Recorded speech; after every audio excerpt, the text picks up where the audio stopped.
इन दिनों देश में एक देश और एक चुनाव की अवधारणा को लेकर चर्चाएं लगातार जारी है। सत्ता पक्ष और विपक्ष अपने अपने स्तर से इसके लाभ और हानि का आंकलन कर रही हैं। उत्तराखंड में भी एक देश एक चुनाव की परिकल्पना को लेकर सत्ता पक्ष और विपक्ष की ओर से प्रतिक्रिया दी जा रही है।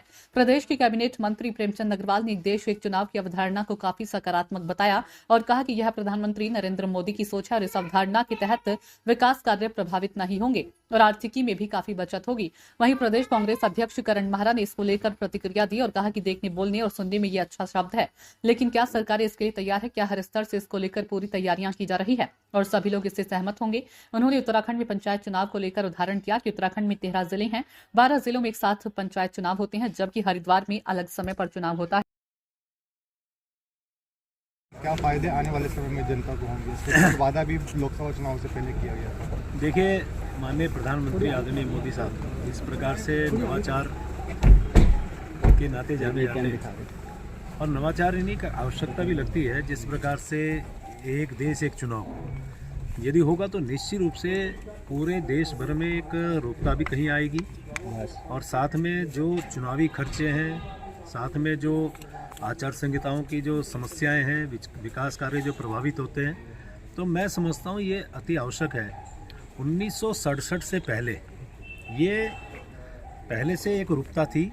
एक देश एक चुनाव के माध्यम से पूरे देश भर में चुनाव होते थे, लेकिन जिस प्रकार से 67 के बाद इसमें एक रूपता ख़त्म हुई और तब से लेके आप ये भी जान सकते हैं कि आज लोकसभा का चुनाव है, फिर विधानसभा का चुनाव है, फिर अन्य चुनाव है, उसको लेके बहुत ज़्यादा समस्याएं पैदा होती है और आप ये भी जानते हैं कि कितना बड़ा खर्चा किसी एक चुनाव में होता है।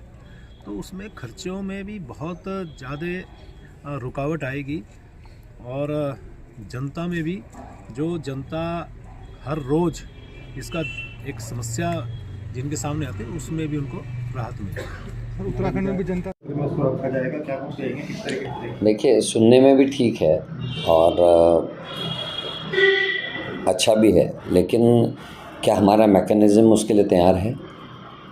सरकारों को चीज़ें मंजूर करने में कोई दिक्कत नहीं है, लेकिन सरकारों को ये भी बताना चाहिए कि हम मानसिक रूप से या फिजिकली हम लोग उसके लिए तैयार हैं।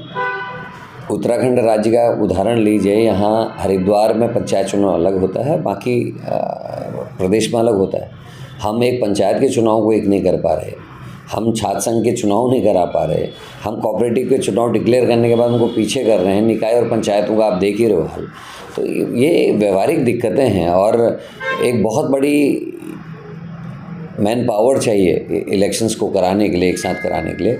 उसके लिए हम तैयार नहीं। और जहाँ हरियाणा अभी चुनाव हुआ है, दिल्ली अगले महीने मेरे ख्याल से फरवरी में चुनाव है और केंद्र में 29 में चुनाव है, क्या ऐसी तैयारी है? क्या एमपी के चुनाव दोबारा कराएंगे या हरियाणा और दिल्ली के चुनाव दोबारा 29 में करा देंगे? क्या ये पॉसिबल है कानूनी रूप से? ये सब चीज़ें देखने की आवश्यकता है और मेरे ख्याल से स्टेप वाइज इसमें आगे बढ़ना चाहिए। कुछ 6 महीने आगे, कुछ को 6 महीने पीछे, ऐसे कर करके अगर लाएंगे तो इजीली 10-15 साल में स्थिति आ सकती है। लेकिन इकट्ठे करना मुझे लगता नहीं कि बहुत ज़्यादा संभव होगा और इसमें धांधलियाँ होने की संभावना बढ़ जाएगी।